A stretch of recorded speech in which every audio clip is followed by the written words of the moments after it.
Hola, bienvenidos a Observatorio Cotidiano. Soy Fernando Castañeda y el día de hoy vamos a conversar sobre las precampañas. Este fenómeno que se ha ido reglamentando en nuestro país a propósito de lo que se supone que es el proceso previo a que los partidos seleccionen a sus candidatos y los registren y empiece el proceso de campañas. Todo el tema de las precampañas es un tema que tiene toda una historia y un poco complicado. Y quizá podríamos empezar con esto. Gabriela, ¿qué son las precampañas? O sea, ¿por qué las precampañas? Porque además el tiempo, ¿no? Tiene que terminar el 11 de febrero, tiene una temporalidad, ¿no? Es una cosa como poco común, hay que decirlo, ¿no? ¿Qué son las precampañas? Bueno, pues muchísimas gracias por la invitación, muchas gracias también a quienes me acompañan de este lado, doctor Felipe, Igor, igualmente doctor, muchas gracias por la invitación. Y bueno, las precampañas son parte de este andamiaje electoral jurídico en la cual anteriormente no teníamos este marco, pero ahora ya. Esto incluye un andamiaje jurídico que viene, por ejemplo, con el financiamiento aparejado, igualmente la manera en la que las personas van a poder recabar esos apoyos por parte de sus partidos políticos, y esta se refiere a los periodos de contiendas internas. Por ejemplo, en algunos institutos políticos vemos que son asambleas o a lo mejor consultas o en todo caso comicios como tal, en donde los agremiados, militantes, simpatizantes, dependiendo de los estatutos de los partidos, bueno, pues van a elegir a las personas que los van a representar dentro de este partido hacia una candidatura para su registro. Y bueno, la razón es que anteriormente no estaban reguladas, ahora ya. La idea es que también todas estas precampañas estuvieran homologadas tanto de manera federal con los locales, porque en esta ocasión, en 2018, vamos a tener elecciones en 30 estados de la República. Entonces, eso iba a ser un poco complicado también para la ciudadanía en razón de cómo ver las precandidaturas y no estarlas confundiendo con unas candidaturas. Las precandidaturas son exclusivamente para las personas militantes de los partidos políticos, y esto incluye algunas reglas que a lo mejor no vienen en el marco jurídico, pero también podemos hacer referencia a ellas. Por ejemplo, la ética, ¿no? Muchas veces hablamos de un transfugismo entre algunas fuerzas, y eso también viene dentro de la LEGIPE, que no se permite hacer precampaña en dos institutos políticos para el mismo puesto de elección popular. También, por ejemplo, tenemos otra restricción. A ver si entiendo eso. Por ejemplo, para el Distrito Federal no se puede hacer campaña para el presidente de la República, el Distrito Federal, perdón, la Ciudad de México. Soy chilango y ya se me quedó en los genes lo Distrito Federal. Bueno, para la Ciudad de México, por ejemplo, no puede haber campaña en los candidatos, en las precampañas de la Ciudad de México para el presidente de la República. ¿O eso es lo que estabas mencionando, Gabriela? Sí, un poco, pero también acerca de los partidos políticos, según la LEGIPE, tendrían las personas la restricción de que, por ejemplo, sea para el mismo puesto y en diferentes partidos. Por ejemplo, en el caso de alcaldías sería, no aplica porque sería para los puestos federales. Más bien sería en los puestos federales no podría ser una diputación por dos partidos políticos diferentes que no tuvieran una coalición. Esa es una de las primeras restricciones. Igor,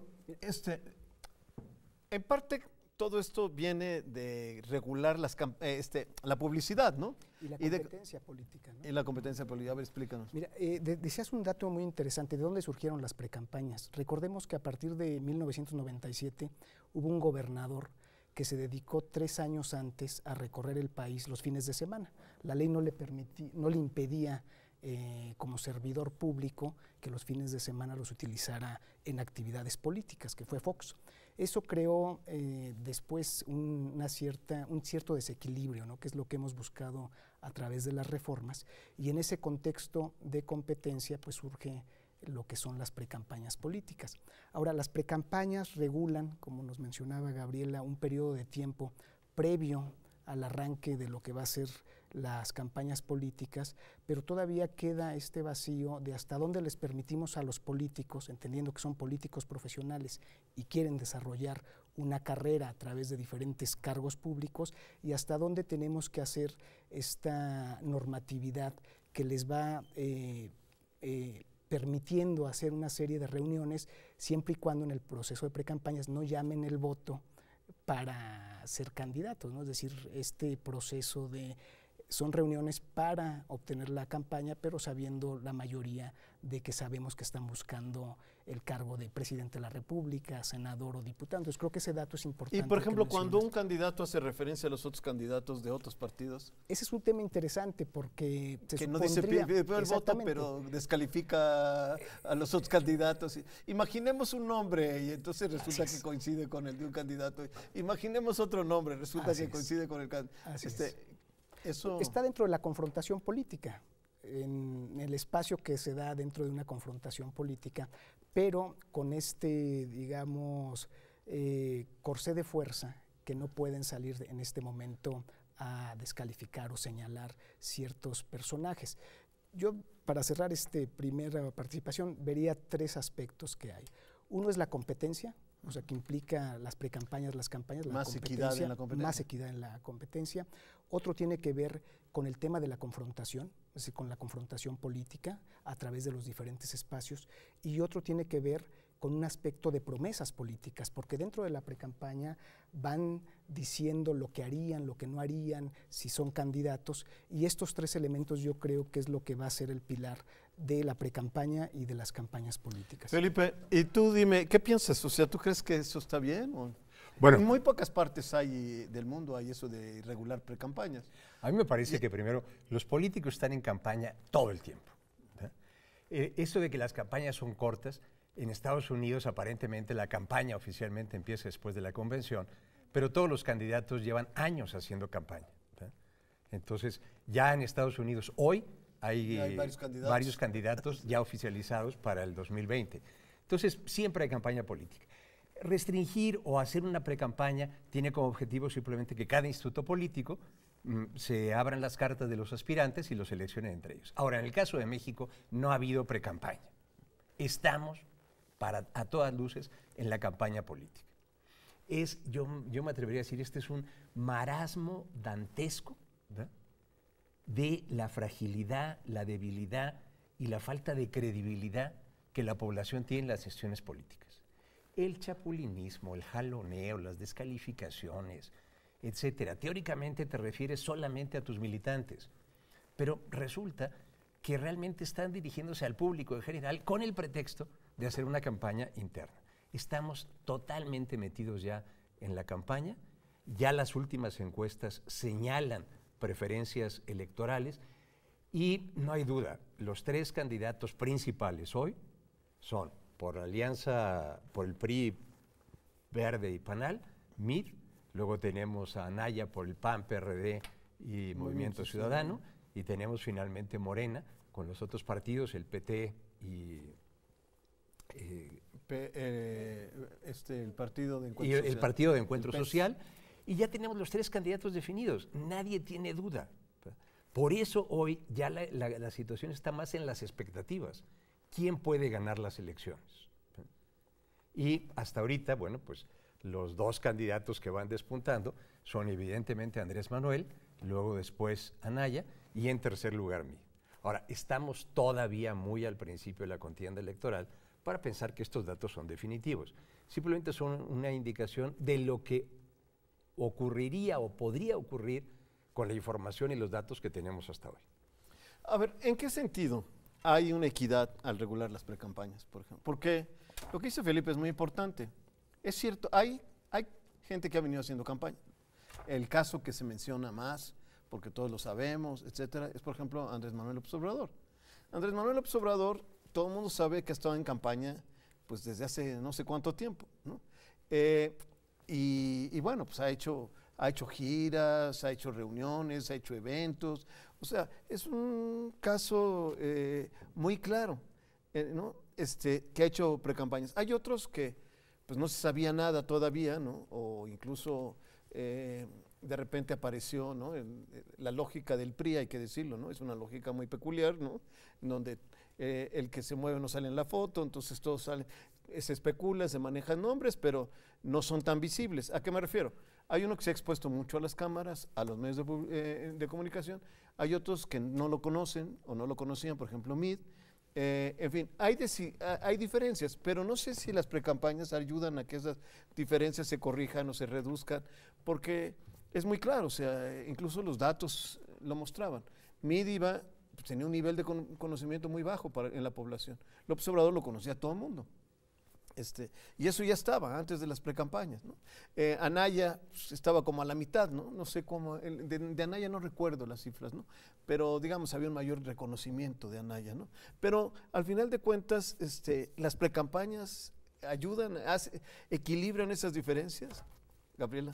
Pues equilibran las diferencias al interior de los partidos. Si bien, como ya lo comentaron, hay algunas figuras que probablemente han hecho campaña, o a lo mejor podríamos pensar como campaña varios años o no, la idea de regular las precampañas también, como lo mencionaba anteriormente, también incluye el financiamiento. ¿Por qué? Porque podemos ver que ya tienen topes de gastos de campaña en un periodo determinado, de precampaña en un periodo determinado. Por ejemplo, el gasto de precampaña para jefatura de gobierno está más o menos en 5 millones, en cambio el tope de gasto de campaña para jefatura es ahorita de 30 millones, o sea, sí vemos una diferencia abismal.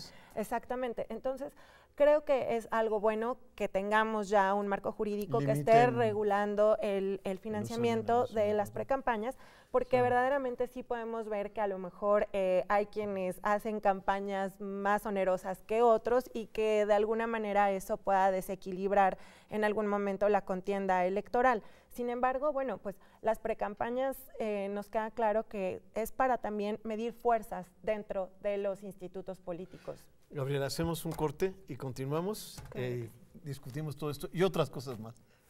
Por favor.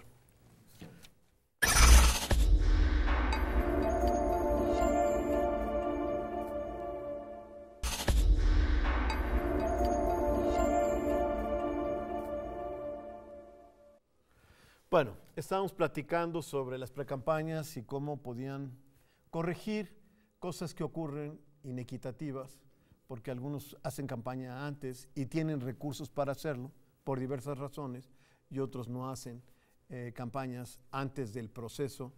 Y bueno, ahí se empiezan a regular los gastos, ¿no? Que era un poco el sentido de esto, ¿no? Y yo recuerdo que mucho se discutió cómo, por ejemplo, Andrés Manuel pudo haber hecho campañas porque era el presidente del partido, ¿no? Entonces él hablaba como a nombre del partido, pero en el fondo ya él estaba posicionando su imagen, ¿no? Entonces, a lo que voy es a lo siguiente, hay una, al final de cuentas es muy difícil, ¿no? Siempre se escapa por todos lados el tema de la regulación de campañas, ¿o qué piensas? Sí, creo que el tema que tenemos es que durante 30 años hemos evolucionado a una competencia más abierta. Antes, en el sistema que decías del que no se mueve en la foto, había otro tipo de competencia al interior del partido dominante en ese momento que no era abierta al público. Ahora, inclusive, que se haya creado un partido como Morena implica que esa apertura para crear una fuerza política que sea competitiva en este momento, pues ha evolucionado en las 11 reformas políticas electorales que tenemos del 77 a la del 2014. Va a ser muy complicado que tengamos un piso tan parejo porque lo que tú mencionas, hay más personajes públicos que aprovechando la plataforma que tienen más presencia en ese sentido.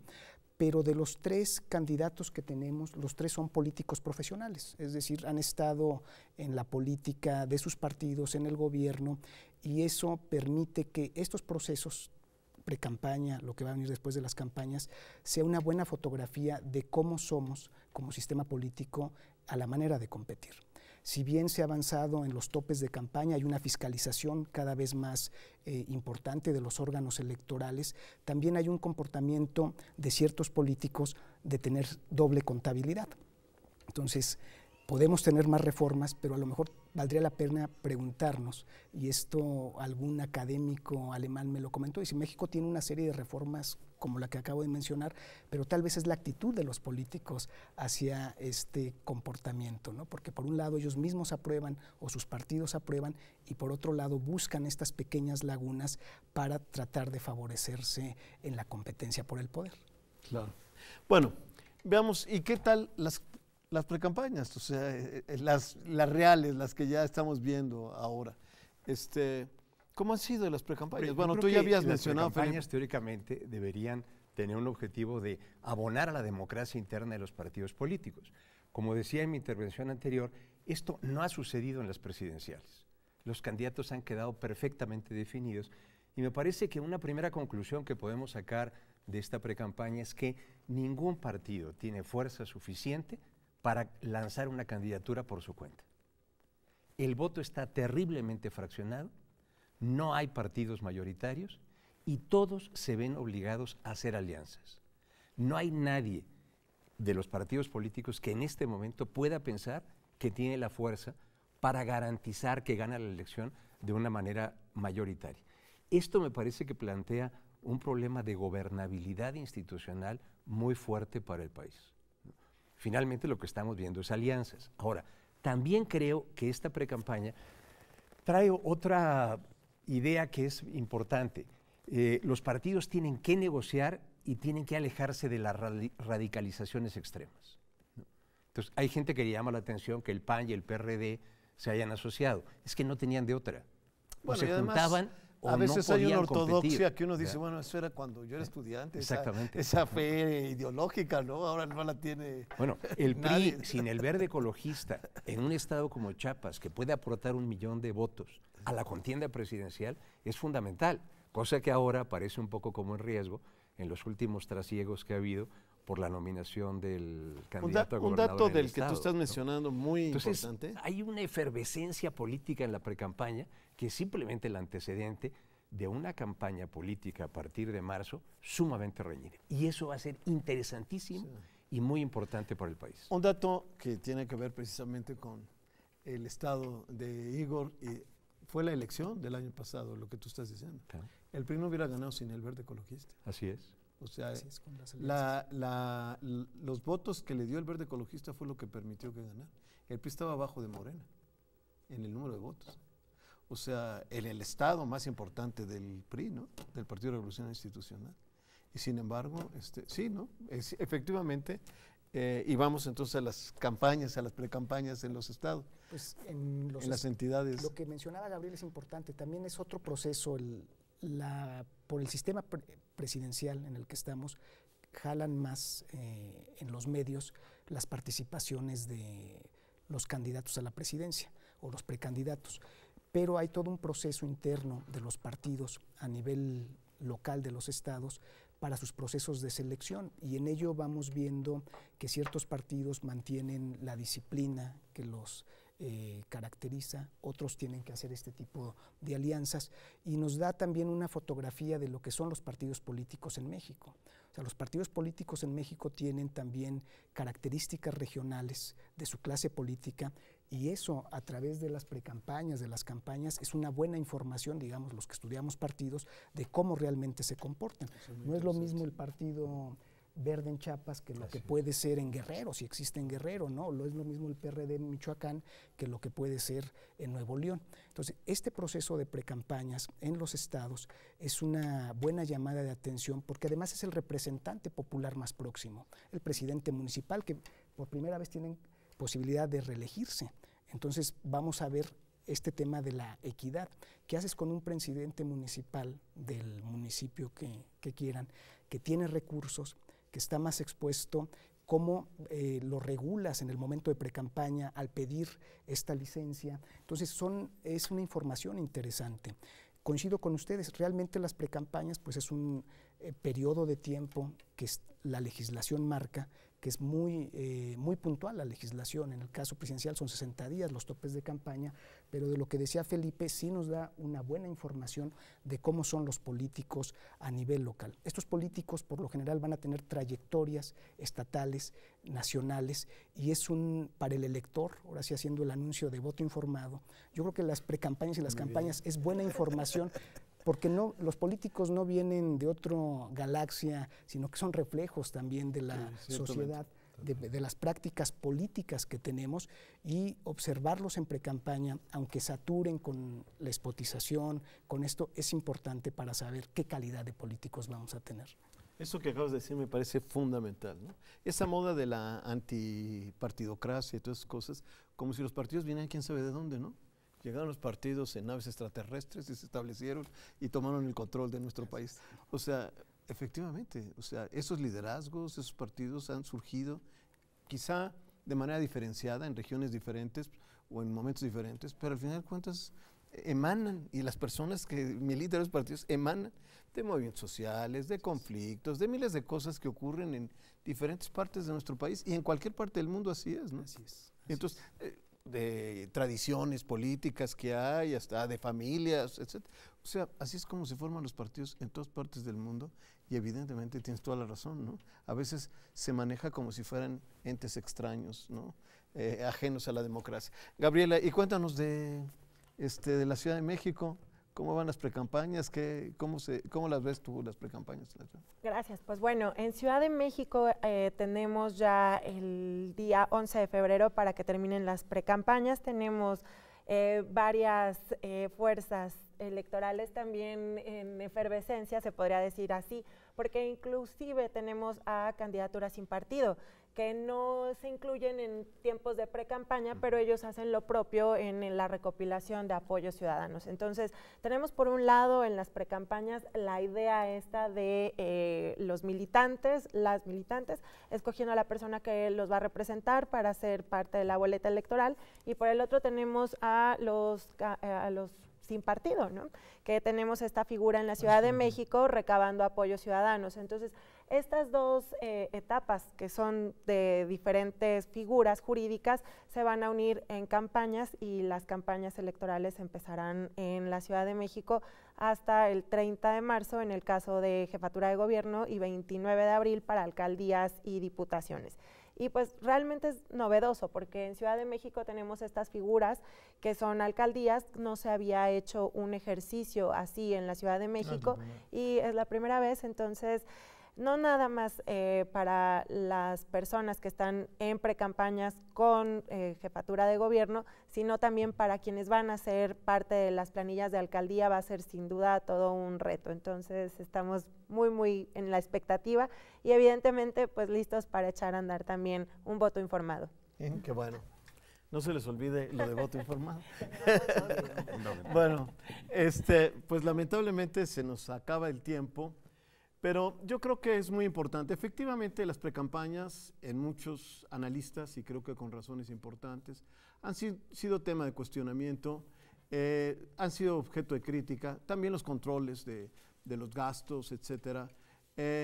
Efectivamente, quizá todos tienen defectos, pero al final de cuentas es quizá mejor esto, como también lo han dicho varios analistas, que no controlar el uso de los recursos, que no controlar en cierta medida, que no se abuse también de un cargo público, y quizá son los temas que uno tendría que ver, ¿no? Ahora también se está discutiendo este tema, ¿no? O sea, qué tipo de publicidad debe hacer, ¿no? Y cuál es la publicidad que los gobiernos tienen que hacer. Por lo tanto, pues las precampañas son importantes y me quedo con una cuestión. Sirven para que veamos quiénes son los candidatos y ya nos vamos dando cuenta de eso. Muchísimas gracias.